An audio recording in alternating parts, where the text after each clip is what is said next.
This is Cougar football. Oregon became this perennial contender when Moose was in Eugene. Do you still see kind of imprints of Bill's influence when you look at that program? No question. In particular, their facilities. Their facilities and our situation here is very similar to how it started out there in Oregon. So, Are they a model for what you guys as a team look toward, a unique system, total buy-in, and what you'd like to build here? I think there's a lot of them out there. I mean, they're one that basically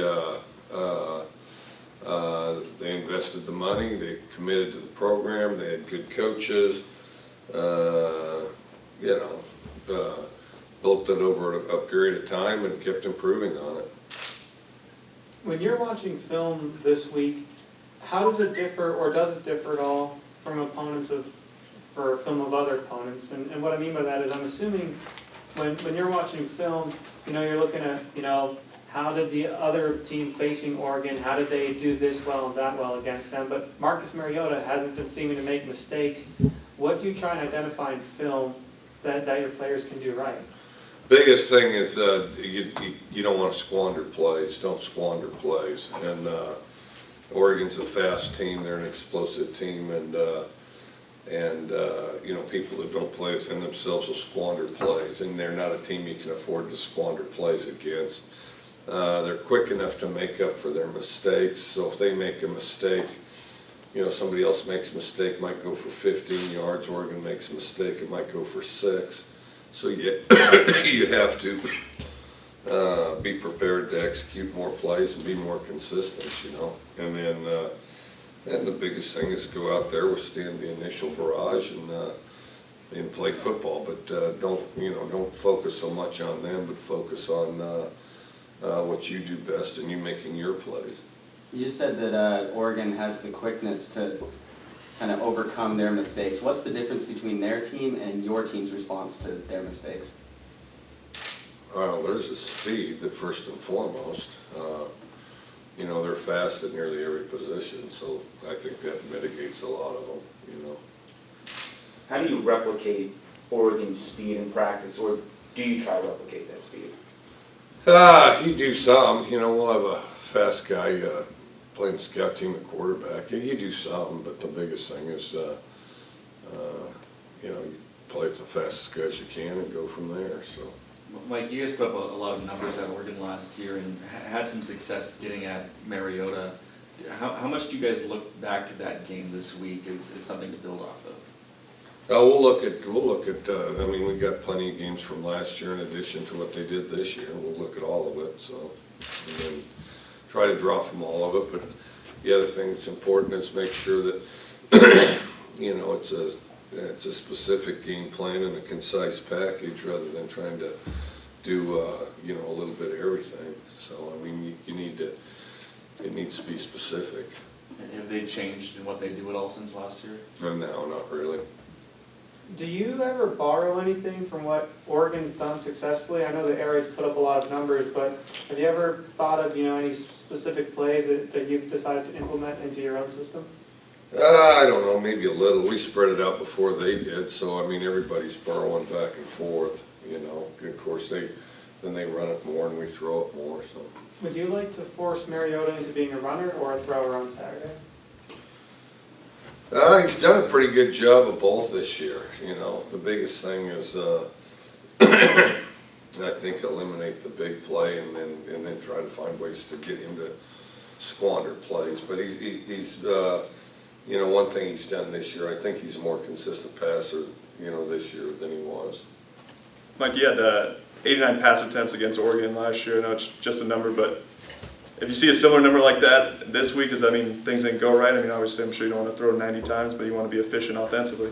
I don't know why you don't. I mean, if we'd thrown it 110 times, we would have won. Well, it could be scoring quickly. Well, I mean, it's pretty indisputable. If we get that many plays in, we're probably going to win. And then we had one deal that's kind of a 14-point turnaround on an interception that I felt like there was pass interference. But anyway, so No, actually, the more plays you get, the better off you are, so.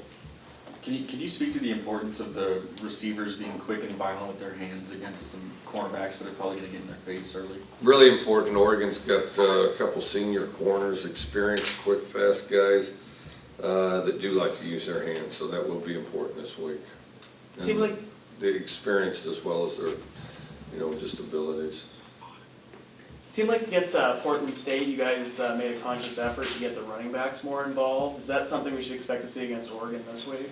We need the running backs more involved just as overall, just overall team. And I think we took a step last week, but we need to continue to move that way. But it's not a deal where, we have a specific number we're after, but depending on what you're getting, they need to be a part of the effort and consistently so. Like you mentioned the youth before, and do you feel like for those players, how hard is it to tame some emotions they might have going into a big game like this?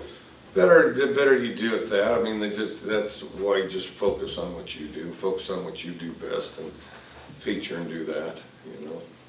Coach, you talked a lot about not having guys who've won before. It's coming off a game like this past weekend help moving forward, even just putting a more complete game together in the game? It definitely does. We got in a good rhythm. We played well. We got from the practice field to the game field, and that's what we got to do this week. I know it's one game at a time, but Pac-12 play starts this week. Any sense that in the rest of the way it's going to be a battle week to week? Or what do you think of the conference as a Every whole? week, everybody will be good. So we just got to keep improving as a team. Does this feel like a different week? Does it matter the opponent that they're nationally ranked? Not really. Not really. All you can control is yourself. Focus on that. Questions on the line for Coach Leach. Mike Bud Withers here. Backup quarterbacks in the Pac-12 are all of a sudden an issue. Any general assessment of how Falk has progressed? I think he's done pretty good. Not too many guys threw a touchdown pass their second college attempt, so I think he's ahead of schedule. And Charleston White, has he made strides back in the corner there?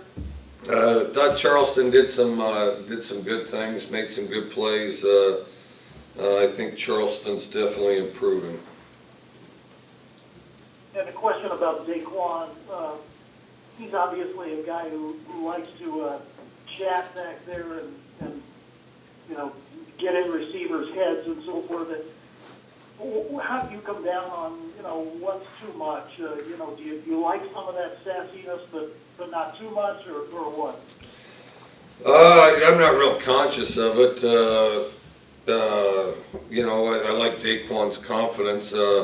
I quit listening to Daquan a long time ago, so I'm not real conscious of what he says. I mean, as long as he functions right, Daquan and I do pretty well. Thanks. Yeah. I'm doing a feature story on Cyrus.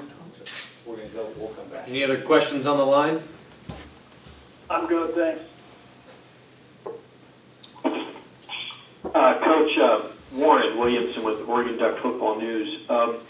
Curious if you've noticed a difference in the Ducks defense from last year. Of course, Nick Aliotti ran the defense for many years, and now Don Pelham. Is there any difference that you've seen?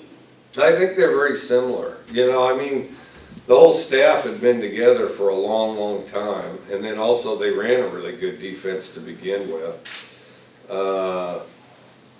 I guess my gut feeling is that they didn't see any need to change and weren't inclined to anyway. But they look good, explosive, bounce around, and people go in different directions, and they're confident in what they do.